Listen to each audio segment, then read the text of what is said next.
The year is 1962, and a couple of undergraduates at MIT have just created one of the first video games. This game is Space War, and it marked the start of the first generation of video games.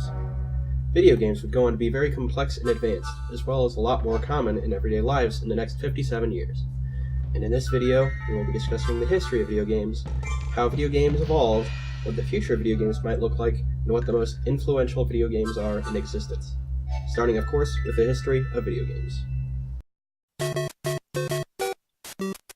To start with, we're going to talk about the first few video games ever made. We mentioned Space War in the intro, though it was not necessarily the first video game. There are a few electronic games before Space War, mostly versions of existing games, such as checkers and tic-tac-toe. Tennis for Two was notable for being the first game developed for entertaining purposes, but it was dismantled shortly after display at an open house at Brookhaven National Laboratory in 1958. But after these simplistic games came Space War. It was developed as a research project at MIT after they were given a special computer known as the PDP-1 that could plot points, which was revolutionary at the time. It became very popular among programmers using these PDP-1 computers, and was the first game to be distributed for play at multiple computer installations. After Space War, video games didn't progress a lot yet, because computers were still very expensive. Coin-operated pinball machines were catching on at the time, and people did start to think about putting the two ideas together. There was a variant of Space War made for arcades known as Computer Space, but it didn't take off. A year or so after that came out, Magnavox Odyssey was released. It was the first home video game console, and it came with 12 games in the box. It performed modestly, but did not really start the home console industry. However, it did influence arcade games, significantly influencing a particular game.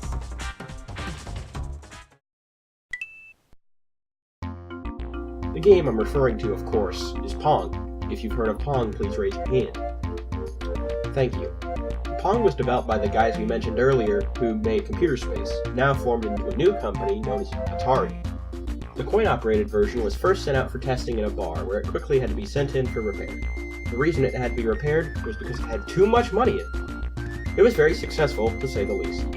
Pong was the start of video game history in the eyes of the public, and it definitely was the start of Atari. With their newfound money from Pong, Atari was able to release a home video game console. But before we go over that, I want to briefly touch on arcade games again, because this was the actual point in time when they were being made, and thus there were a few important ones to discuss. One particularly notable arcade game was Pac-Man, one of the most well-known video game characters in pop culture. The titular character Pac-Man himself having the highest brand recognition and awareness of any video game character. And another game being Space Invaders, whose simple alien designs became a pop culture icon to signify all games in general. Another well-known arcade game is Donkey Kong, the first video game to feature Mario. Anyway, now on to Atari's new home console, the Atari VCS, also known as the Atari 2600, whose release marked the start of the second generation of video games. Magnavox released the Odyssey 2 in response. In fact, a lot of other companies were releasing home consoles at the time. Among the second generation of consoles was the Fairchild Channel F, which actually predated the Atari 2600 by a year, but nonetheless only received lukewarm reception, and nobody really bought it. Another console was the Vectrex, which was unique because it displayed vector graphics, meaning it displayed lines instead of individual pixels, which, while neat, it also didn't sell enough and was a commercial failure. Unfortunately, it was around this time that the video game industry was about to crash. Way too many video game consoles were coming out, and consumers and retailers had trouble deciding which consoles and games to buy. Ultimately, this led to the video game crash of 1983, bringing a close to the second generation of video games. But things would soon look up for video games because the industry would quickly begin to recover.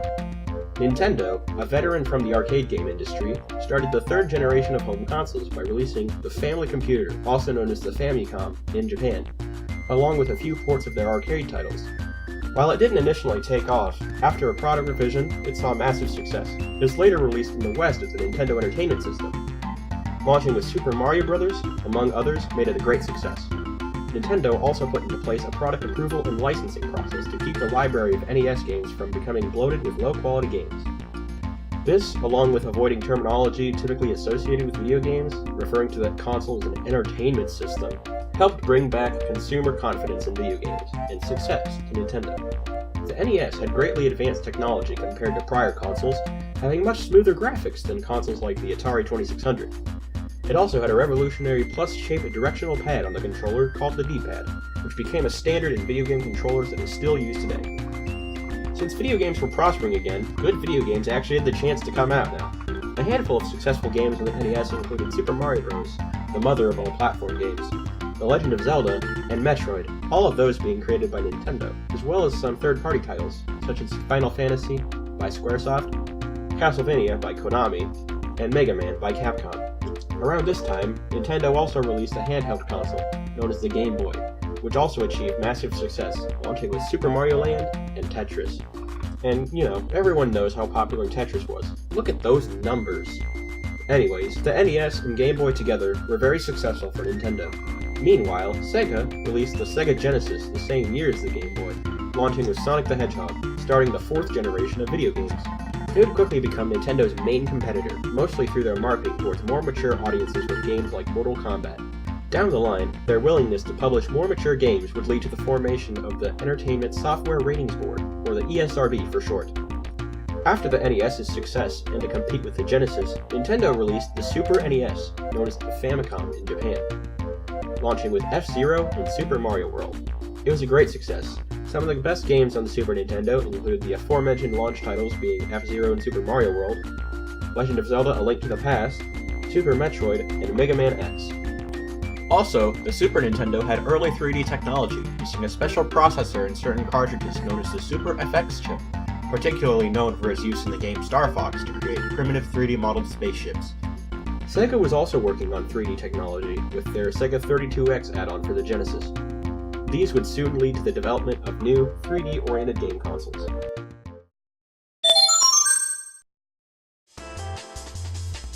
The first company to release a 3D console was Sega, with the Sega Saturn. Unfortunately, their console did not ultimately have that many games. Virtua Fighter probably being its best game, despite just being an arcade port. It never even got a mainline Sonic game, and it performed the worst out of all three consoles this generation. Nintendo's Nintendo 64 was released later with the revolutionary Super Mario 64, but it still did not compare to the second home console released in the 5th generation. So the first successful company to launch a home console was Sony.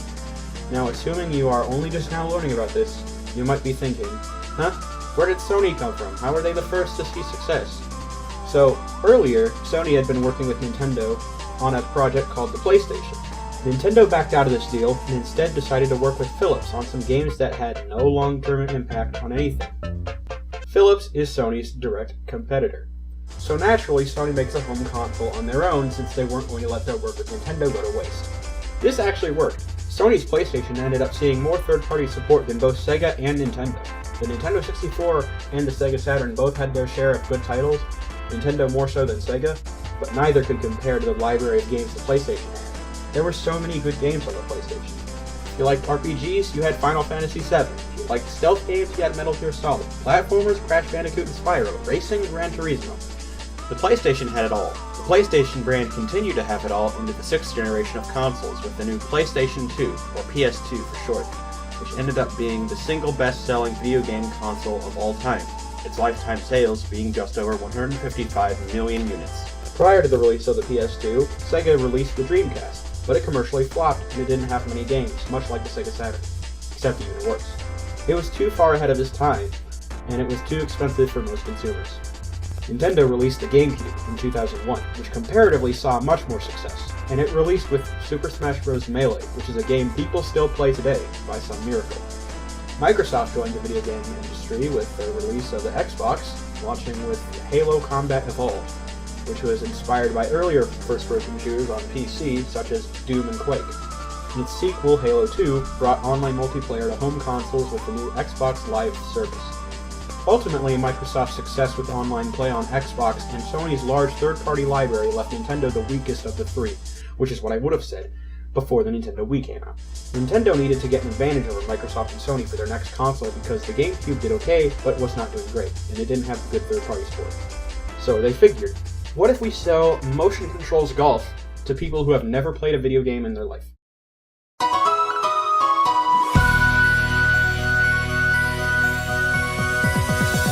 So Wii Sports came out, and while Nintendo didn't have HD, they still had everyone and their grandma going out to buy the Wii to get in on the motion control craze. Of course, they also released games that didn't focus on motion controls, such as Mario Galaxy 1 and 2 and Super Smash Bros. Brawl, but they generally all focused on casual family fun. You'll notice in this picture that the Wii actually came out after the Xbox 360 and PlayStation 3.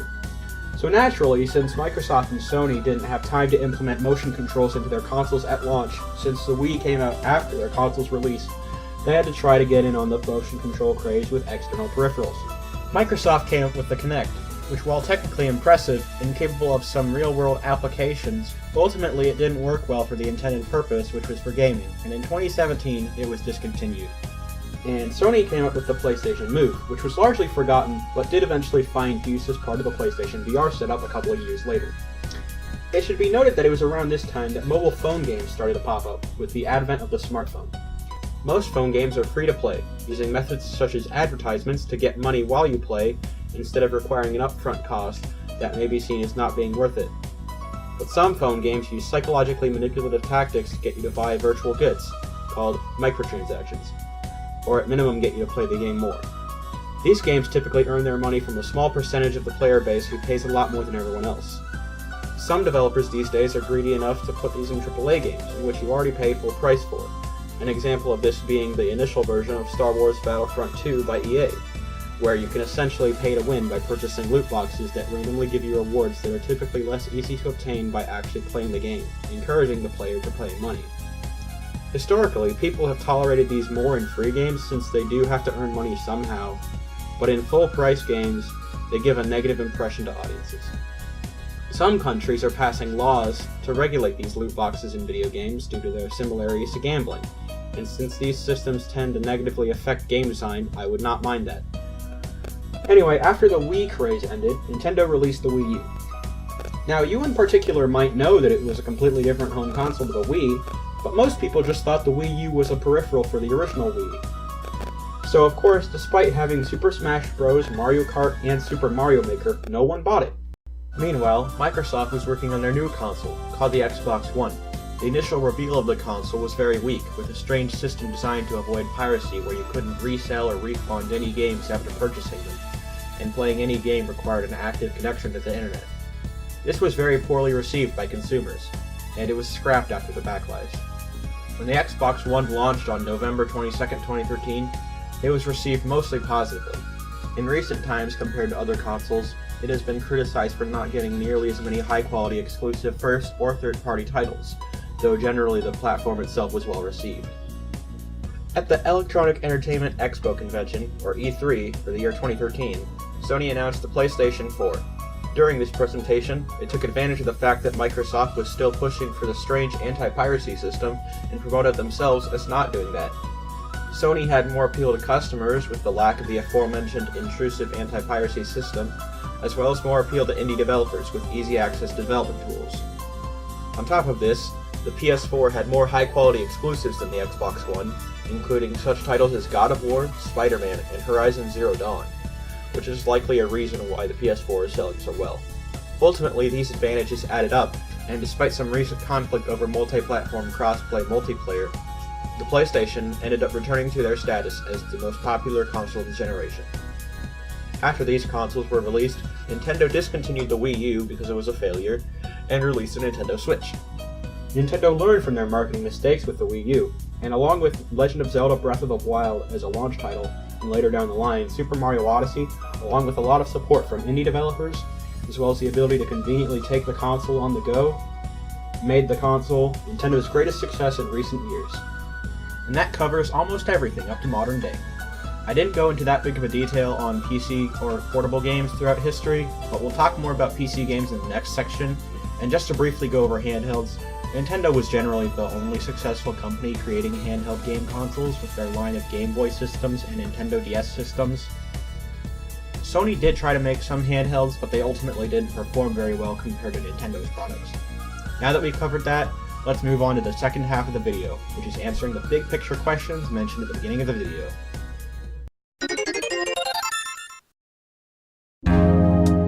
So the first question is, how have games evolved?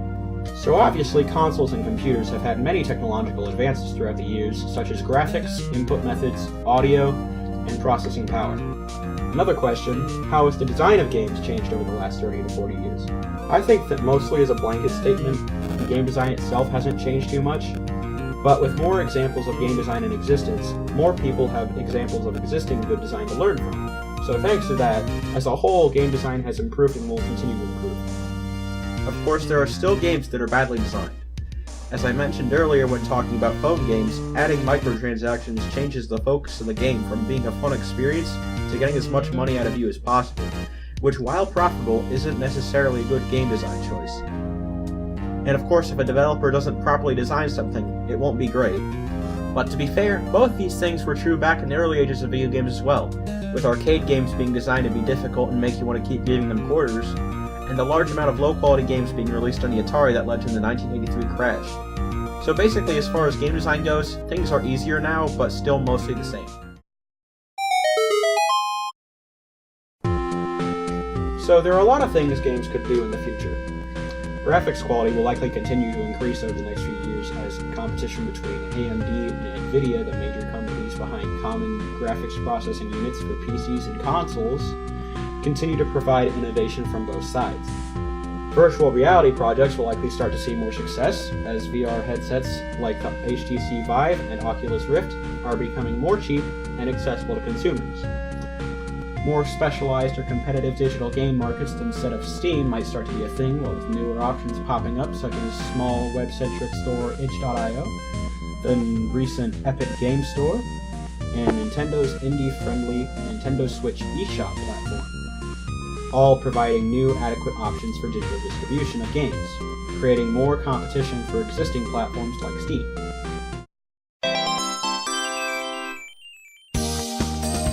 What are the most important video games in the history of video games? Some of this might be a bit subjective, but I'll try to make it as general and unbiased as possible. I think the most important games are the ones that have the most influence on video game history. For instance, Pac-Man was one of the first video games to become well known in pop culture. So let's just start by making this list ordered by platform.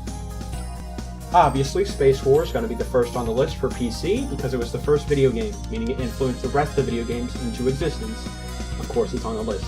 We'll get back to PC later.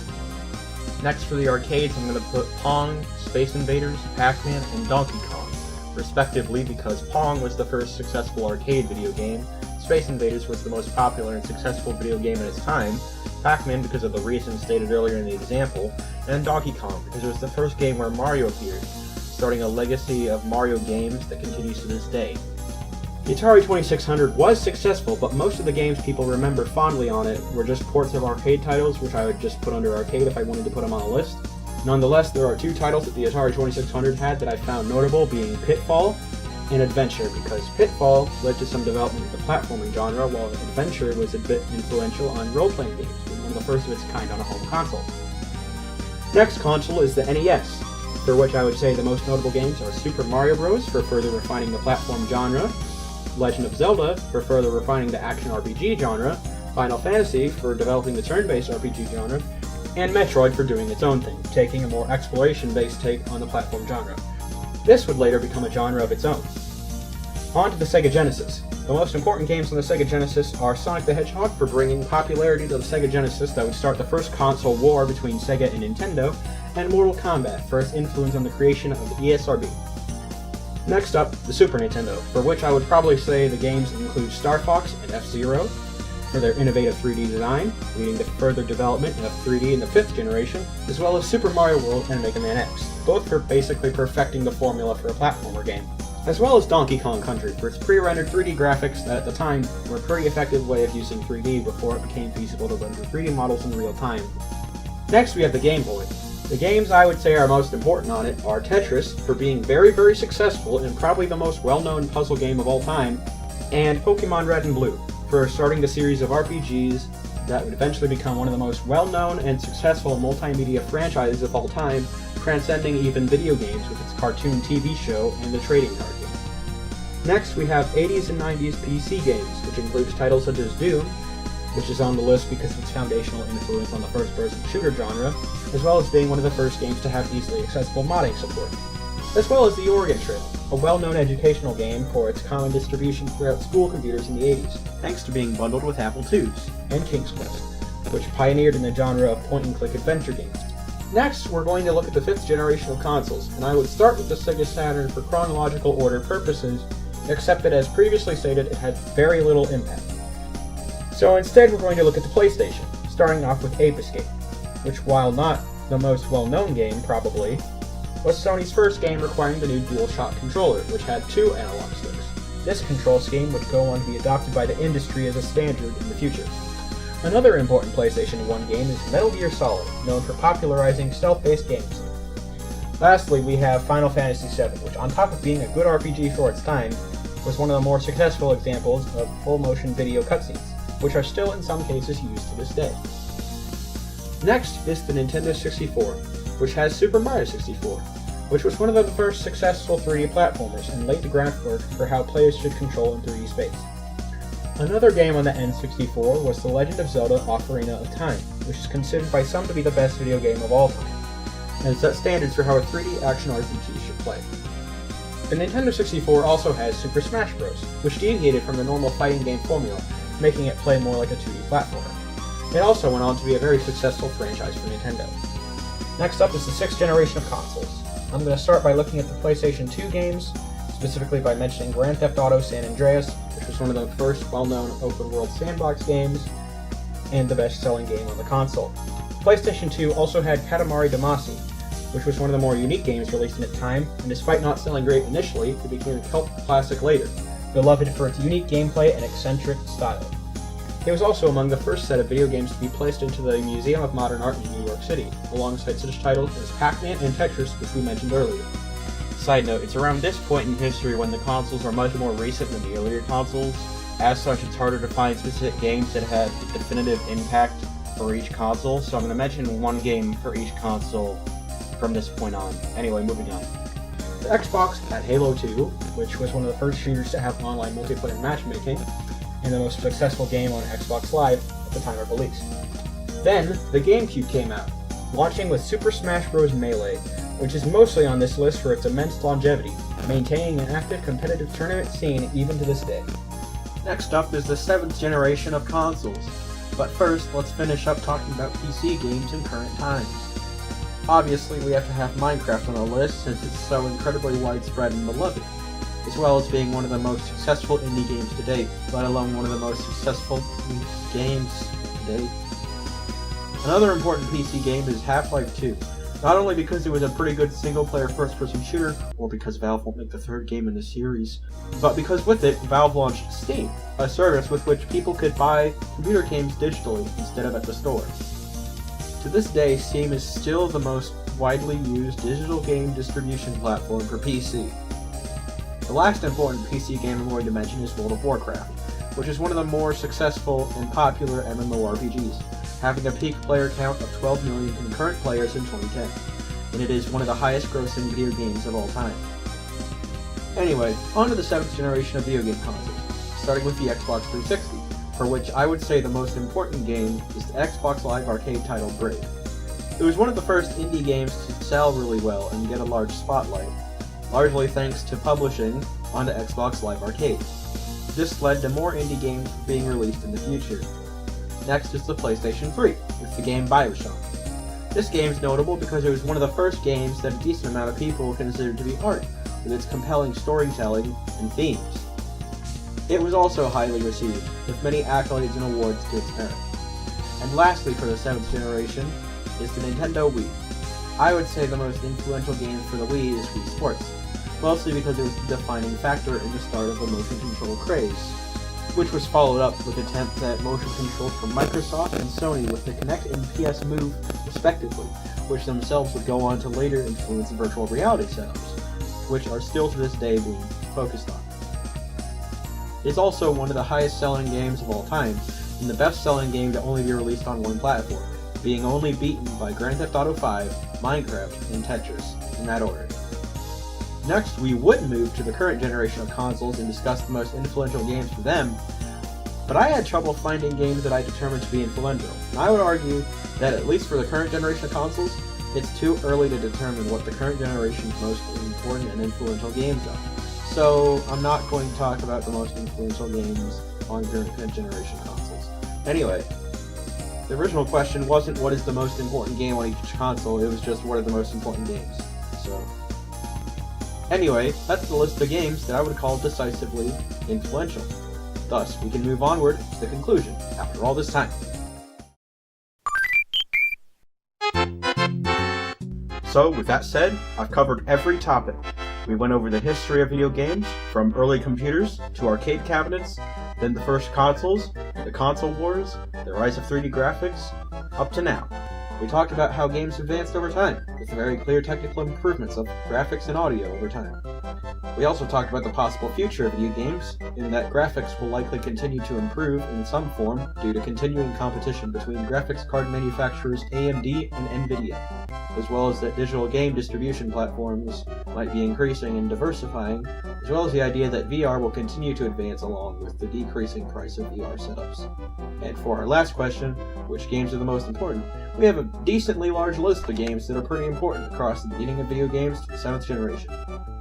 In the end, I think these were some decently good answers to the initial questions I had, and with that, I can complete the project. I hope you learned something while watching this video. I know I did, when I was making it. I don't know how to end this really, so I'm just gonna say, have a good day. And then that'll be it. And then there's the credits. Thanks for watching.